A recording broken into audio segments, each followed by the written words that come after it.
স্বাগতম সবাইকে। আজকে স্ট্যাম্পকিনির 10,000 ফলোয়ার পূরণ হয়েছে। আমাদের ফেসবুক পেজে এত এত ভালোবাসা পেয়ে আমরা সত্যি আনন্দিত। সাথে আমরা এখন পর্যন্ত শতাধিক কাস্টমারকে সেবা দিতে পেরেছি। মানুষের জীবনমানের উন্নয়ন ও নিরাপত্তার নিশ্চয়তা দিতে স্ট্যাম্পকিনি পরিবার সর্বদা আপনার পাশে আছে।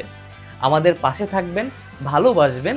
আমরা চেষ্টা করব আপনাদেরকে নিরাপত্তার নিশ্চয়তা দিয়ে জীবনমানের উন্নয়ন করতে। আমাদের পাশে থাকবেন, ভালোবাসবেন। আপনাদের অনুপ্রেরণা আমাদের এগিয়ে যেতে সাহায্য করে।